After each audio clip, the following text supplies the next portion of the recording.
Jerusalém está à beira da segunda vinda.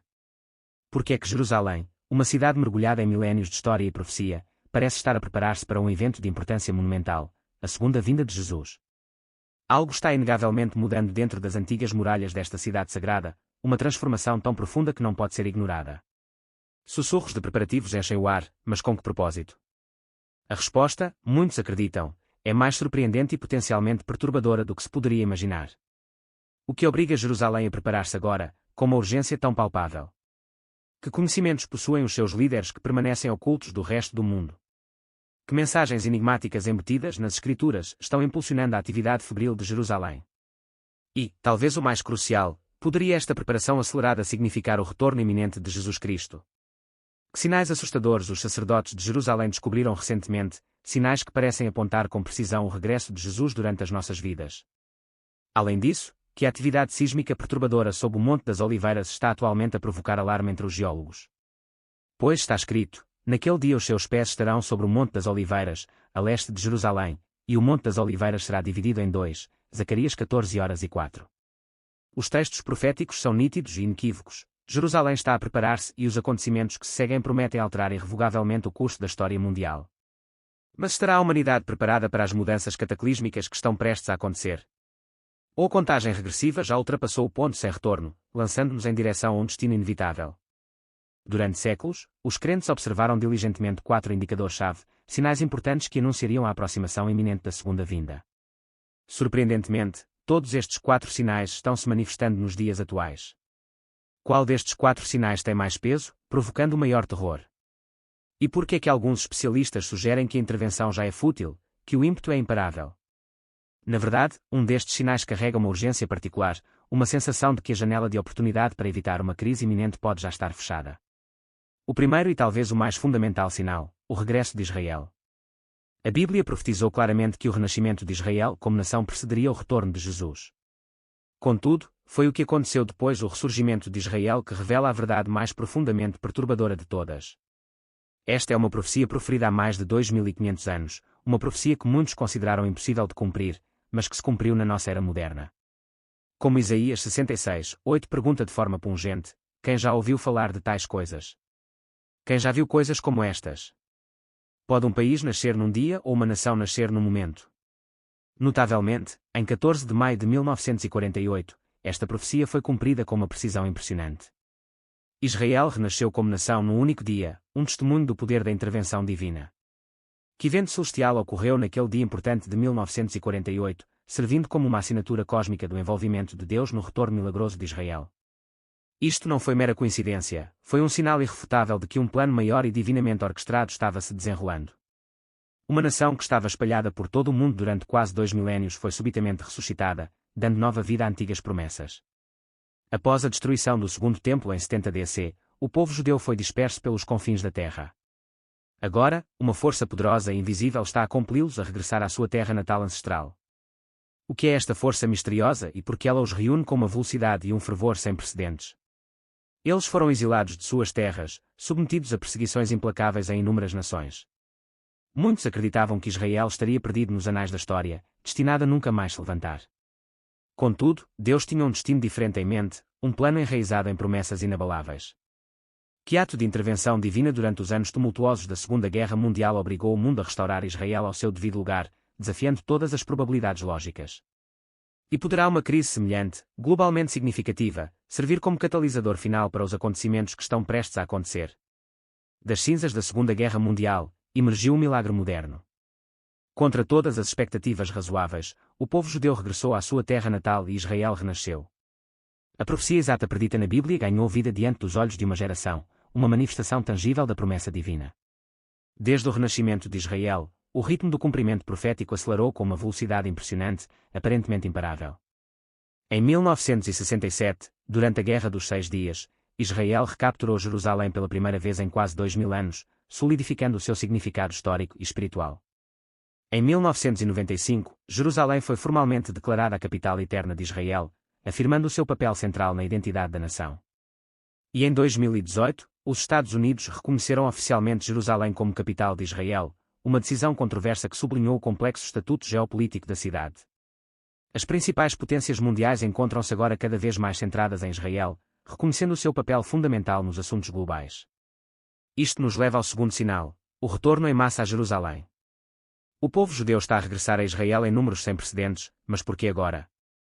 Que força imprevista está a impulsionar o seu regresso a um ritmo tão surpreendente e acelerado? Deuteronômio 30:3 nos tranquiliza: então o Senhor teu Deus restaurará a tua sorte e terá compaixão de ti e reunir-te novamente de todas as nações onde ele te espalhou. Que força enigmática está a atrair o povo de Israel de volta à sua terra natal ancestral, desafiando todas as explicações humanas convencionais. Ezequiel 37:1-14 retrata vividamente esse fenômeno. Então ele me disse: filho do homem, estes ossos são o povo de Israel, portanto, profetize e diga-lhes: assim diz o soberano Senhor, meu povo, vou abrir os vossos túmulos e tirar-vos deles, vou trazê-los de volta à terra de Israel. A visão de Ezequiel retratou um povo disperso, aparentemente sem vida e em grande parte esquecido, um povo que acreditava que toda a esperança estava perdida. Mas o que é ainda mais surpreendente é que esta reunião profética ainda está se desenrolando ativamente. A reunião não está completa. Que chamado desesperado que emana de Jerusalém continua a atraí-los, às vezes até contra a sua própria vontade. Isto nos leva ao terceiro sinal: os preparativos para o terceiro templo estão agora em andamento. Durante milhares de anos, o povo judeu manteve uma esperança fervorosa, aguardando o momento em que poderia reconstruir o templo sagrado em Jerusalém.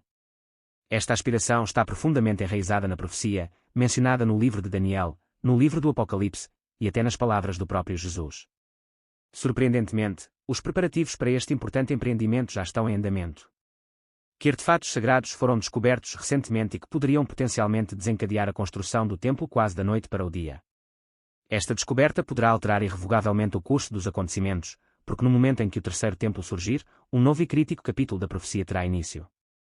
Que cerimónias estão atualmente a planear os sacerdotes de Jerusalém que poderá desencadear o caos e a agitação em todo o volátil Médio Oriente? Daniel 9:27 prediz: ele confirmará uma aliança com muitos por 7. No meio do 7, ele porá fim ao sacrifício e à oferta. Que figura obscura já está envolvida na negociação deste pacto potencialmente mortal, um pacto que poderá ter consequências de longo alcance? A profecia de Daniel alude a um futuro líder mundial que mediará um acordo de paz de 7 anos. No entanto, na metade desse período, ele interromperá abruptamente os sacrifícios do templo, implicando a existência necessária do templo. Que acordos clandestinos já foram fechados relativamente à reconstrução do terceiro templo? E quem trai quem para facilitar a sua construção? As peças necessárias já estão se encaixando. Uma decisão única e decisiva poderia alterar o cenário da noite para o dia. 2 Tessalonicenses 2:4 adverte: ele se oporá e se exaltará contra tudo o que se chama Deus ou é adorado, de modo que se estabelecerá no templo de Deus, proclamando-se Deus. Que aliança profana está se formando atualmente, com a intenção de coroar esse falso Deus? Esta parceria, embora aparentemente improvável, pode revelar-se inevitável, talvez até o sinal final que os crentes têm esperado. Esta passagem descreve um cenário futuro em que o anticristo permanecerá descaradamente dentro do templo, declarando-se Deus. Mas como poderá este evento acontecer se o próprio templo não existe? O terceiro templo deve, portanto, ser construído. Mas será que a sua construção desencadeará o confronto final entre as nações, desencadeando um conflito global de escala sem precedentes? E neste momento, planos detalhados para esse templo já estão em andamento. O Instituto do Templo, uma organização dedicada com sede em Jerusalém, tem um foco singular: facilitar a reconstrução do templo sagrado. Eles recriaram meticulosamente a sagrada menorá de ouro, reconstruíram meticulosamente as vestes do sumo sacerdote e forjaram as trombetas de prata e os vasos do templo, tudo em preparação para o renascimento do templo. Os projetos arquitetônicos já estão finalizados e os padres passaram por um treinamento rigoroso. Resta apenas a autorização para iniciar a construção. Mas que batalhas ocultas devem ser travadas, que obstáculos devem ser superados, antes que a primeira pedra possa ser lançada? Pois parece que algo, ou alguém, está tentando desesperadamente impedir que isso aconteça. Quem detém a chave final para a construção do templo? E o que eles estão esperando para finalmente desbloquear seu potencial? Contudo, antes que o templo possa ser construído e consagrado, ele deve primeiro ser purificado, limpo de qualquer contaminação. De acordo com Números 19, esta purificação necessita de um elemento crucial: as cinzas de uma novilha vermelha perfeita, uma criatura rara e altamente simbólica. Números 19:2 declara: este é um requisito da lei que o Senhor ordenou, diga aos israelitas que lhe tragam uma novilha vermelha sem defeito ou defeito e que nunca tenha estado sob jugo. Por mais de 2000 anos, o povo judeu tem procurado diligentemente por uma novilha vermelha que atenda a esses requisitos rigorosos. E em 2022, algo verdadeiramente notável aconteceu: 5 novilhas vermelhas puras chegaram a Israel, importadas dos Estados Unidos. Que presságio sombrio se manifestou no mesmo dia em que aquelas novilhas vermelhas pousaram, deixando os sacerdotes tremendo com uma sensação de destruição iminente. Estas novilhas estão atualmente sob a observação cuidadosa dos sacerdotes. Se pelo menos um deles permanecer puro e sem mácula até atingir a idade apropriada, poderá ser sacrificado para purificar o local destinado ao terceiro templo. As peças finais deste antigo quebra-cabeça estão se encaixando rapidamente. Mas e se a peça final for algo totalmente inesperado, algo que ninguém previu? A questão mais premente permanece: onde será finalmente construído o terceiro templo? Que evidências explosivas surgiram recentemente que poderiam potencialmente reescrever tudo o que pensávamos saber sobre a verdadeira localização do Monte do Templo? Alguns acreditam que o templo será erguido diretamente adjacente ao Domo da Rocha, um local altamente sensível e contestado. Que documentos ocultos podem conter a chave para desvendar a verdadeira localização do templo, resolvendo este mistério de longa data? Outros argumentam que todo o monte do templo deve ser limpo e nivelado antes que a construção possa começar. Outros ainda sugerem que a verdadeira localização do Santo dos Santos está em outro lugar, uma afirmação que alteraria fundamentalmente os planos arquitetônicos. Uma coisa é inegavelmente clara: os líderes judeus estão a levar este assunto com a maior seriedade. Eles acreditam firmemente que o templo será construído em breve e estão fazendo ativamente os preparativos necessários, sem deixar nenhum detalhe esquecido. Que conflito violento está se formando, ameaçando explodir e determinar o destino do templo. E esta batalha já está sendo travada a portas fechadas, nos corredores do poder e dentro dos corações dos homens. O terceiro templo não é apenas uma profecia judaica, é um relógio que passa, uma contagem regressiva para um evento monumental. E essa contagem regressiva está se acelerando, cada dia que passa nos aproximando do inevitável. É um sinal do fim dos tempos, um farol que sinaliza a aproximação do culminar da história. Os sinais estão ao nosso redor e cada novo desenvolvimento nos impulsiona para mais perto do resultado profetizado. O templo está chegando e o tempo está se esgotando rapidamente. Isto leva-nos ao quarto e último sinal: as nações voltam-se contra Jerusalém. A Bíblia nos avisou que nos últimos dias o mundo inteiro se unirá em oposição a Jerusalém. Que alianças traiçoeiras se formaram nas sombras, conspirando para trair Jerusalém e minar a sua soberania. As parcerias políticas irão coalescer. As nações reunir-se-ão para dividir a cidade santa e Jerusalém tornar-se ao lugar mais ferozmente contestado e controverso da terra. Este cenário parece familiar. Que reuniões secretas de líderes mundiais tiveram lugar recentemente, com a intenção de determinar o destino final de Jerusalém. Zacarias 12:03 declara: naquele dia, quando todas as nações da terra se reunirem contra ela, farei de Jerusalém uma rocha imóvel para todas as nações. Todos os que tentarem movê-la se machucarão. Que ferida fatal atingirá a primeira nação que ousar desafiar esta rocha imóvel? Esta profecia está se desenrolando ativamente nos dias atuais. As Nações Unidas estão atualmente envolvidas em discussões relativas ao controle e governação de Jerusalém. Nações de todo o mundo defendem um Israel dividido, um plano que efetivamente dividiria a cidade antiga. A pressão global está a aumentar, intensificando-se a cada dia que passa. Que manobra desesperada está a planear a ONU a seguir que poderia potencialmente transformar Jerusalém num campo de batalha global da noite para o dia, desencadeando um conflito de proporções sem precedentes? Jerusalém sempre esteve no centro da profecia, mas pela primeira vez na história, o mundo inteiro está observando, esperando ansiosamente pelo próximo movimento crucial. Atualmente, os líderes mundiais estão a pressionar agressivamente pelo que chamam de solução de dois Estados, um plano que iria efetivamente dividir Jerusalém, cedendo uma parte dela a outra nação.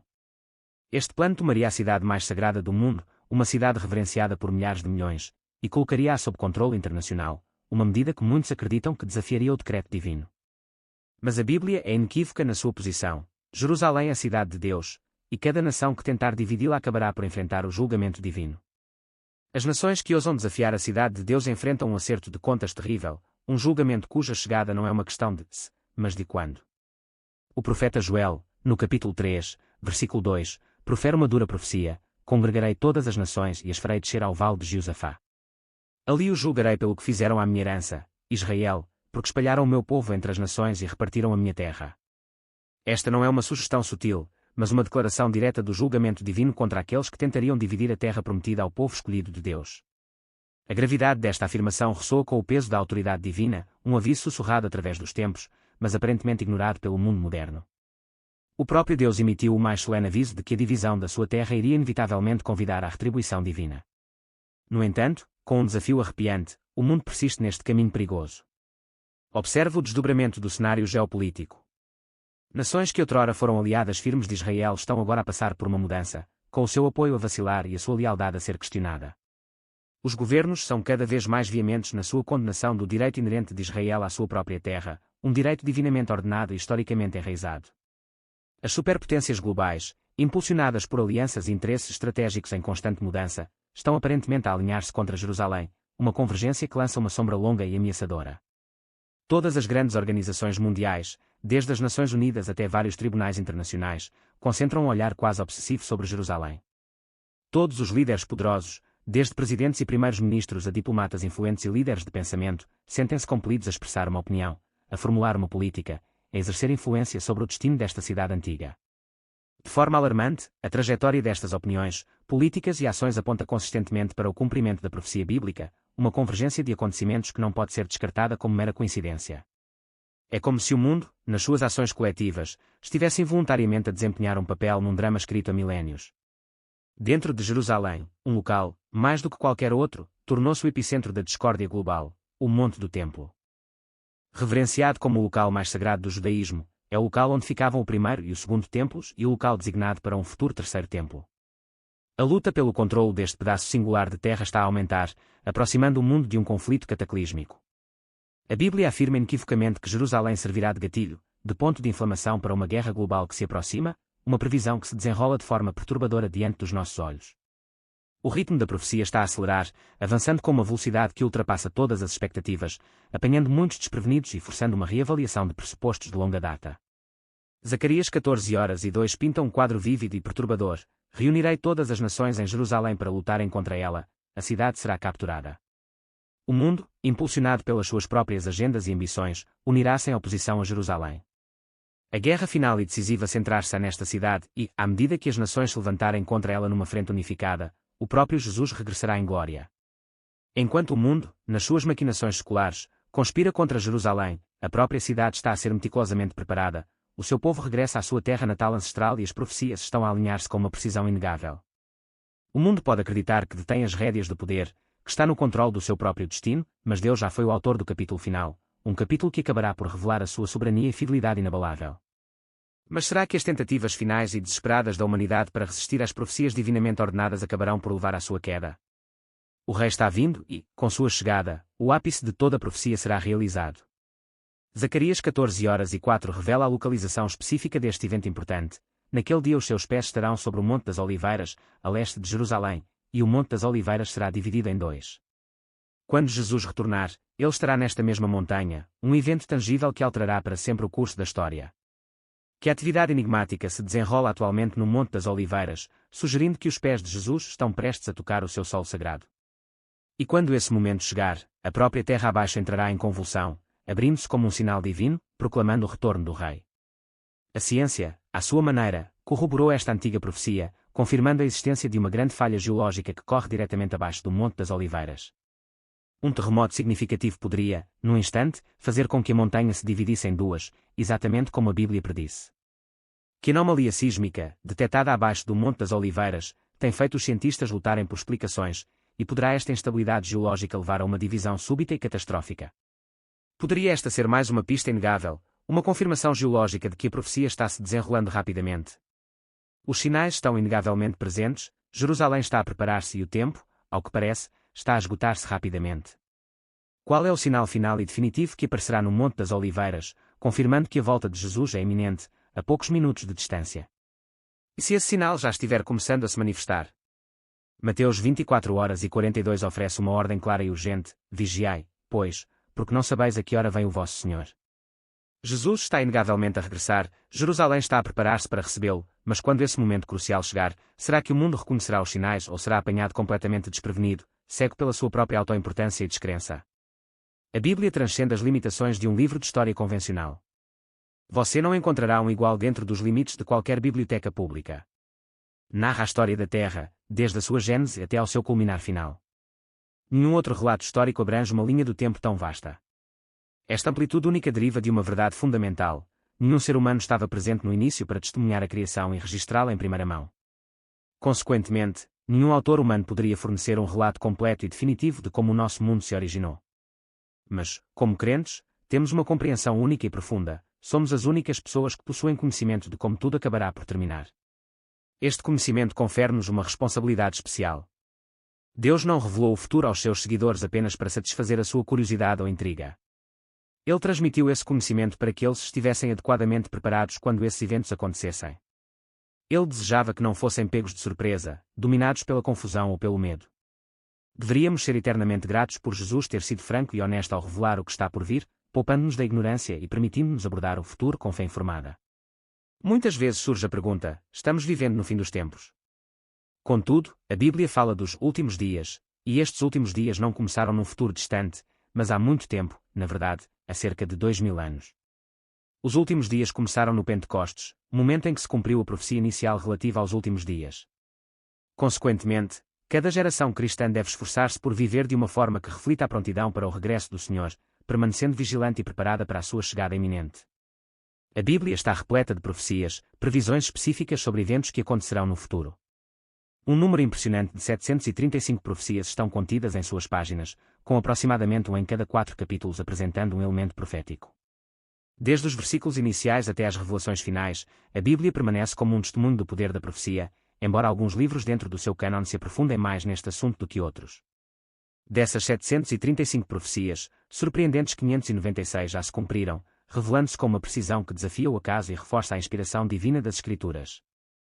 Isto significa que aproximadamente 81% de todas as profecias bíblicas já foram cumpridas. Notavelmente, algumas dessas profecias foram registradas centenas de anos antes de sua ocorrência real, um testemunho da previsão profética e da orquestração divina tecida em toda a Bíblia.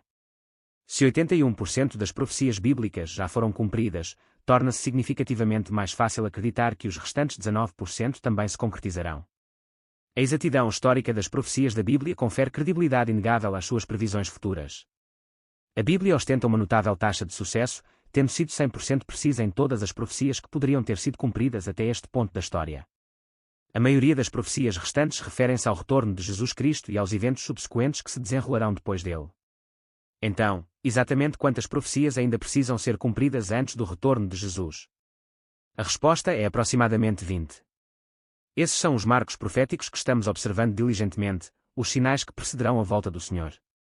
O próprio Jesus implorou-nos que vigiássemos e orássemos, exortando-nos a manter uma postura vigilante e expectante. Mas o que, especificamente, estamos observando? Não somos chamados a ficar de braços cruzados, olhando sem rumo para o céu, aguardando passivamente a sua chegada. Em vez disso, somos instruídos a prestar muita atenção ao desenrolar dos acontecimentos no mundo, a discernir os sinais que ele forneceu e a preparar-nos em conformidade. Esses sinais são os sinais, os indicadores inequívocos de que seu retorno está se aproximando. Portanto, voltemos para Mateus, capítulo 24, onde os discípulos fizeram uma pergunta crucial a Jesus: quais serão os sinais, ou sinais, do seu retorno? Como reconheceremos o tempo da sua vinda, especialmente se não tivermos certeza de quando ela ocorrerá?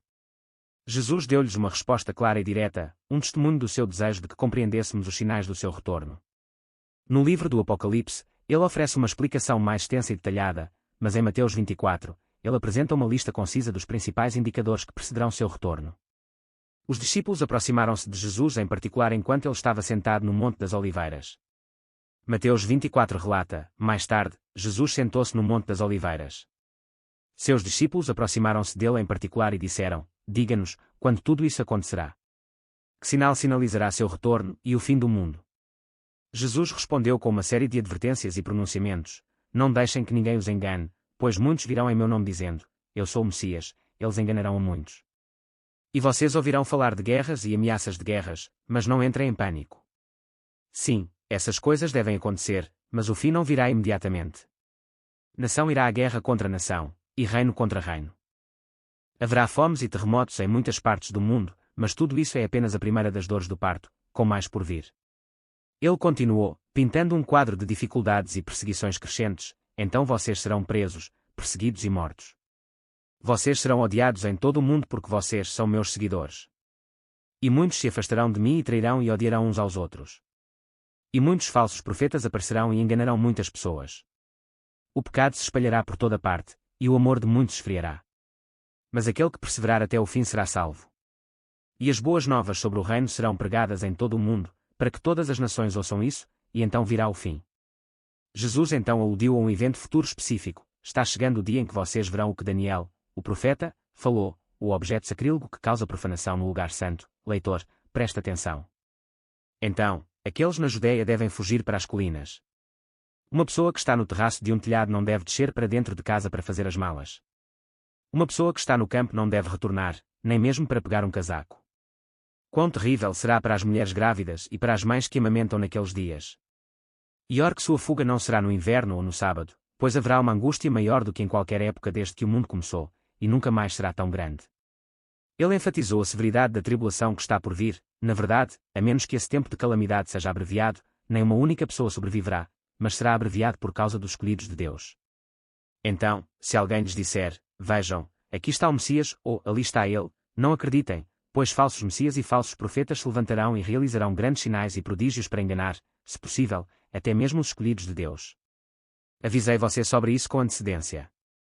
Jesus advertiu contra o engano, portanto, se alguém lhe disser, olha, o Messias está no deserto, não se preocupe em ir e olhar, ou olha, ele está escondido aqui, não acredite. Pois assim como o relâmpago brilha no Oriente e brilha no Ocidente, assim será quando o Filho do Homem vier. O sol escurecerá, a lua não dará luz, as estrelas cairão do céu e os poderes nos céus serão abalados. Ele descreveu o dramático retorno do Filho do Homem, e então, finalmente, o sinal de que o Filho do Homem está vindo aparecerá aqui nos céus, e haverá profundo luto entre todos os povos da terra, e eles verão o Filho do Homem vindo nas nuvens do céu com poder e grande glória. Jesus concluiu com uma parábola e um aviso sobre o tempo. Agora aprenda uma lição com a figueira. Quando seus ramos brotam e suas folhas começam a brotar, vocês sabem que o verão está próximo. Da mesma forma, quando vocês virem todas essas coisas, vocês poderão saber que seu retorno está muito próximo, bem às portas. Eu lhes digo a verdade, esta geração não sairá de cena até que todas essas coisas aconteçam. O céu e a terra desaparecerão, mas minhas palavras nunca desaparecerão.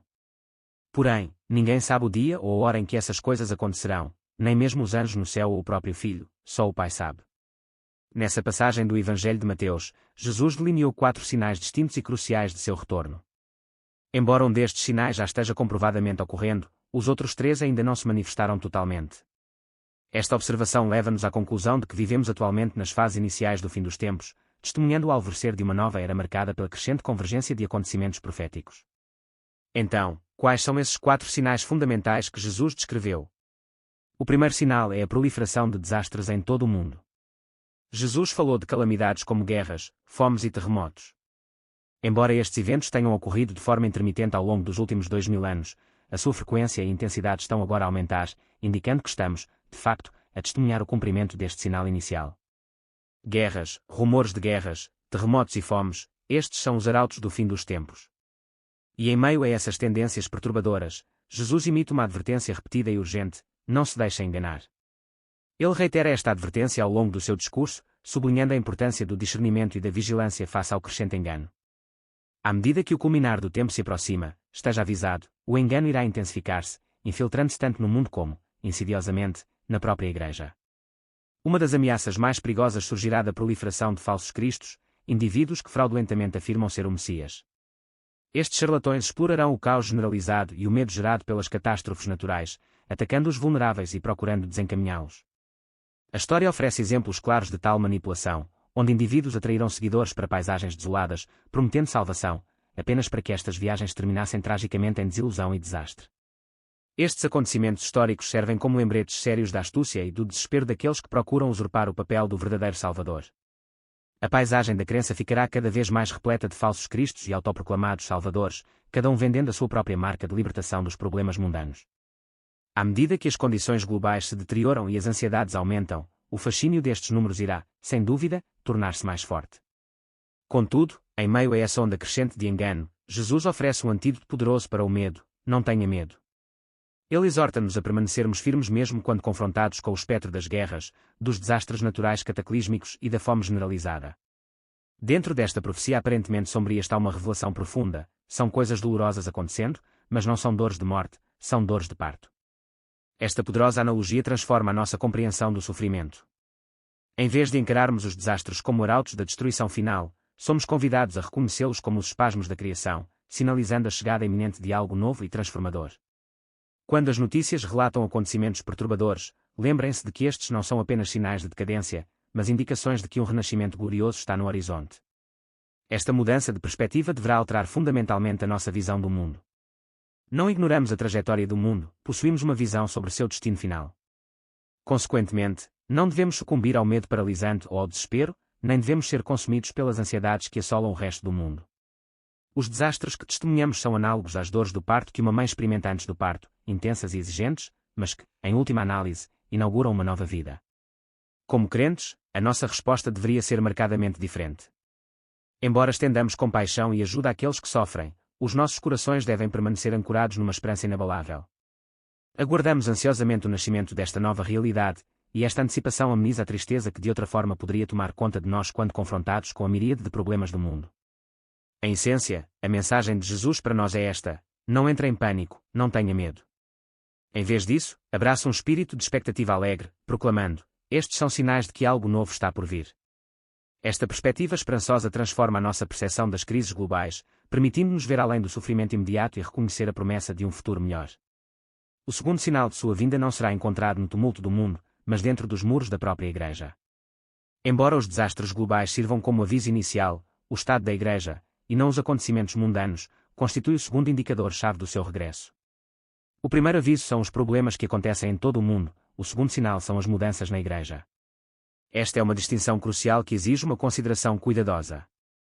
Assim como Jesus delineou o primeiro sinal em 3 manifestações distintas, guerras, terremotos e fomes, ele também categoriza o segundo sinal em 3 elementos, todos os quais se desenrolam dentro da comunidade cristã. A primeira destas lutas internas é a perseguição, uma onda crescente de ódio dirigida aos crentes em todas as nações.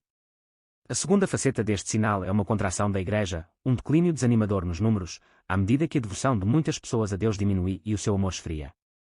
À medida que a Igreja enfrenta adversidades crescentes, muitos que professam o cristianismo sem convicção genuína abandonarão a sua fé, sucumbindo às pressões da perseguição global. Esta erosão da fé, marcada por um esfriamento do amor, é um presságio sombrio. No entanto, no meio deste declínio, o terceiro elemento deste sinal emerge como fonte de esperança: o Evangelho será proclamado a todas as raças e grupos de pessoas. Esta difusão generalizada da mensagem de salvação significa uma consequência poderosa, embora inesperada, das provações da Igreja. Paradoxalmente, uma Igreja mais pequena e mais resiliente exercerá uma influência mais profunda no mundo. Foi precisamente a isto que Jesus aludiu quando advertiu contra os falsos profetas que tentarão enganar as pessoas durante este período. Esses falsos profetas normalmente oferecem garantias reconfortantes quando os avisos são mais necessários. Em vez de soar o alarme e preparar as pessoas para os desafios futuros, oferecem conforto e complacência, proclamando: está tudo bem. Não se preocupe, nada de ruim acontecerá, a Igreja está prosperando. Tais pronunciamentos não são apenas falsos, mas também podem contribuir para o crescente êxodo da Igreja. Jesus nos implora que perseveremos, permaneçamos firmes em nossa fé e desconsideremos os cantos de sereia desses falsos mestres. Ele declara: quem perseverar até o fim será salvo. Esta mensagem de perseverança é dirigida a todos os cristãos à medida que navegam num mundo que os despreza cada vez mais. A razão subjacente a esta animosidade reside na tensão inerente entre os valores da fé cristã e os valores do mundo. A analogia do trigo e do joio crescendo juntos ilustra vividamente esta dinâmica. À medida que amadurecem, a luta pelo domínio intensifica-se, resultando em dificuldades crescentes para os cristãos. Os valores da fé cristã muitas vezes contrastam fortemente com as normas prevalecentes no mundo, levando a atritos e animosidade. Os cristãos não se conformam com o mundo, por isso o mundo os odeia. Nossa verdadeira lealdade reside no céu, tornando-nos distintos do mundo. Esta distinção, embora seja uma fonte de força e identidade, também pode suscitar animosidade. Como o próprio Jesus experimentou, ser diferente pode provocar ódio. João 15:19 transmite poderosamente esta verdade: se vocês fossem do mundo, ele te amaria como se fosse seu. Em vez disso, o mundo te odeia porque você não é do mundo, mas eu te escolhi do mundo. Embora ser desprezado seja inegavelmente desagradável, é também uma prova do nosso compromisso com Cristo e da nossa adesão aos seus ensinamentos. Passando para o terceiro sinal, encontramos a angústia de Jerusalém, um evento geograficamente específico. Nesta parte do sermão, Jesus faz referência às profecias de Daniel, que introduzem a figura da abominação da desolação. Esta frase, repetida 3 vezes nos escritos de Daniel, refere-se a um ser humano, um homem que se estabelece em Jerusalém, a cidade de Deus, se declara Deus e exige obediência absoluta. Este tirano, cuja chegada terá implicações globais de longo alcance, estará centrado em Jerusalém, o lugar sagrado. Jesus afirma ainda que o quarto sinal de sua vinda ocorrerá imediatamente após o aparecimento desta abominação da desolação. Esta proximidade permite-nos antecipar o seu regresso com maior certeza. Quando esse sinal for observado, estaremos prontos e não haverá perigo de sermos enganados por falsos profetas ou falsos messias. A sequência de acontecimentos desenrolar-se demasiado rapidamente para que o engano se enraize. A mudança dramática começa com a cessação de toda a luz natural, o sol ficará escuro e as estrelas cairão do céu. Este evento cataclísmico é prefigurado em toda a Bíblia, inclusive nas profecias de Isaías: os céus se enrolarão como um tapete, todas as estrelas do céu se dissolverão, os céus se enrolarão como um pergaminho, e todas as suas estrelas cairão como folhas murchas da videira, como folhagem da figueira, deixando apenas luz artificial para iluminar a terra. Diante de fenômenos tão extraordinários, surge a pergunta inevitável: o que está acontecendo? É isso. Este é o momento que os cristãos estavam esperando, exclamarão os cristãos. A extinção do sol, da lua e das estrelas sinaliza a preparação de Deus para a luz radiante que acompanhará o retorno de Cristo. Ele descerá nas nuvens, retornando à terra, e o encontraremos no ar. Esta reunião não ocorrerá num estádio terreno, pois nenhum local poderia acomodar uma reunião tão vasta. Em vez disso, ascenderemos para encontrá-lo no céu, uma perspectiva que nos enche de admiração e expectativa. Não é uma perspectiva fantástica? Ao testemunhar esses sinais, saiba que ele está às portas, pronto para entrar. Jesus então oferece uma analogia simples, mas profunda, traçando um paralelo com a figueira. Ele diz: agora aprenda esta lição com a figueira, assim que seus galhos ficarem macios e suas folhas brotarem, você saberá que o verão está próximo. Jesus está transmitindo que a observação desses eventos serve como uma indicação clara da aproximação do fim dos tempos. A analogia da figueira não é uma alegoria, mas uma comparação direta extraída da experiência cotidiana, um método de ensino frequentemente empregado por Jesus. Assim como observar as folhas brotando da figueira sinaliza a chegada iminente do verão, testemunhar esses 4 sinais também significa a proximidade do retorno de Cristo. Infelizmente, alguns interpretaram mal esta analogia como uma alegoria, levando a interpretações equivocadas. Quando o Filho do Homem retornar, será uma reminiscência dos dias de Noé. Na época anterior ao dilúvio, as pessoas estavam absortas em festividades e celebrações, alheias à catástrofe iminente. Eles continuaram a desfrutar de banquetes, festas e casamentos até o momento em que Noé entrou na arca. As pessoas não perceberam o que iria acontecer até que veio o dilúvio e levou todos embora. Assim será quando o Filho do Homem vier. 2 homens trabalharão juntos no campo, um será levado e o outro será deixado.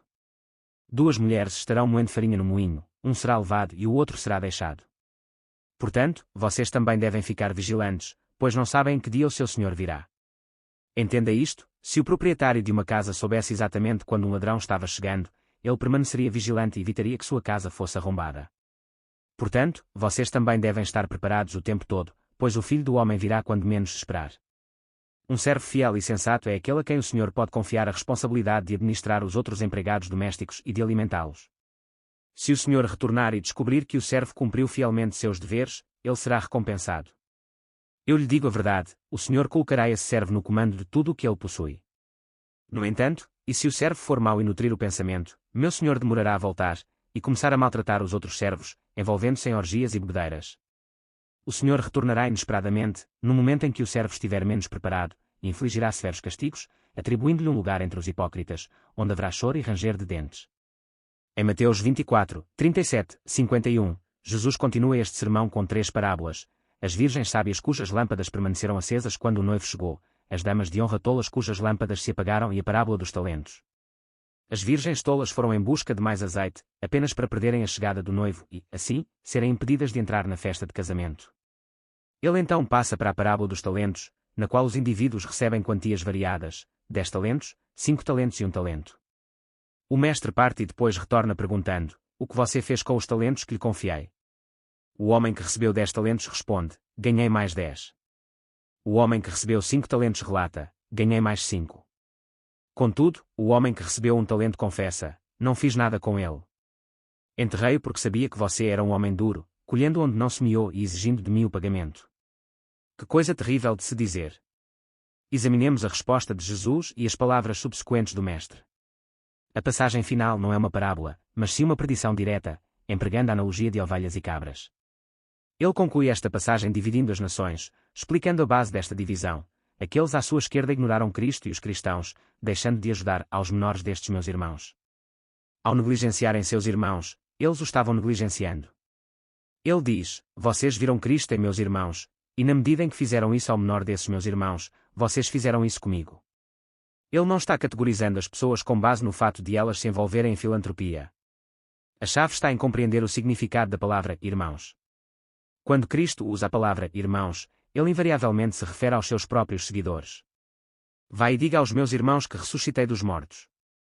Nos ensinamentos de Jesus, irmãos é um termo central que denota aqueles que o seguem. Ele está simplesmente afirmando que quaisquer ações, sejam elas positivas ou negativas, dirigidas aos cristãos, foram, em última análise, dirigidas a ele. A sua atitude para com Cristo reflete-se na sua atitude para com os cristãos, e isto serve como o princípio sobre o qual estão divididos. Agora, vamos refletir sobre tudo o que examinamos nesta passagem. Em primeiro lugar, há o aviso de que ninguém possui o diário de Deus, de que nem mesmo Jesus sabia a data da sua volta. Isto sublinha a importância da prontidão e vigilância constantes.